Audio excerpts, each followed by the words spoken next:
दोस्तों नमस्कार। मुक्ति की इतनी जल्दी क्या है? लोग कहते हैं बार बार महापुरुषों संतों या जानने वालों ने मुक्ति पर बड़ा जोर दिया है कि बार मुक्त हो जाओ, मुक्त हो जाओ, मुक्त हो जाओ, मोक्ष को जान लो, अपने को जान लो, पहचान लो। आत्मज्ञान की इतनी बातें क्यों? मुक्ति इतनी जरूरी क्यों? वो इसलिए क्योंकि जीवन बहुत छोटे समय के लिए, जन्म से मृत्यु के बीच की जो सीमा है वो बहुत ही है। बहुत कम समय है हमारे पास और हमें खाना पीना सोना रहना ये सब तो करना ही है। अपनी आजीविका के साधन भी जुटाने हैं, जीवन को जीना भी है।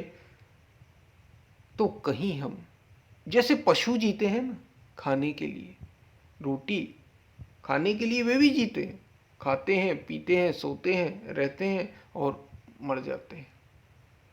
तो कहीं ऐसा ही करते करते जीवन ना चला जाए, क्योंकि बहुत कम समय है। कितने प्रतिशत लोग हैं इस दुनिया के जो 100 वर्ष तक जीते हैं? कितने प्रतिशत लोग हैं जो 80 वर्ष तक जीते हैं? शायद उनका प्रतिशत 20% से भी कम है। शायद पूरी दुनिया में 20% से भी कम लोग ऐसे हैं जो 100 वर्ष तक जीते हैं, और 10% से भी कम कहा जा सकता है। जब ऐसा ही है तो कुछ ठिकाना नहीं मृत्यु कब आ जाए, कब मौत हो जाए। और जो कुछ इकट्ठा करोगे यहाँ सब का सब यहीं रह जाएगा, सब यहीं छूट जाएगा। तो जब कुछ हाथ लगेगा नहीं सार का, जब कुछ हाथ ही नहीं लगा, तो फिर जीवन काम का किसका? काम कैसा है आपके? इसलिए कहा मुक्ति को जान लो। तो मरते हुए भी अमर हो जाओगे, जीते हुए भी अमर होगे और मरते हुए भी अमर होगे। यही तो मुक्ति है। इसलिए मुक्ति सबसे कीमती, इसलिए उसकी इतनी जल्दी है क्योंकि समय भी बहुत कम है।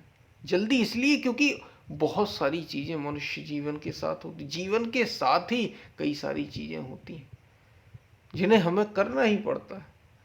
खाना आप खाएंगे ही खाएंगे, सोना आपको सोना पड़ेगा ही पड़ेगा। कोई ऐसा नहीं हुआ जिसने जन्म लिया और सोया ना। उतना समय आपका जाना ही जाना है। इसलिए मुक्ति की इतनी जल्दी है क्योंकि कीमती केवल वही है, और कुछ यहाँ हाथ साथ में नहीं जाने वाला, हाथ में नहीं आने वाला, सब यहीं का यहीं है।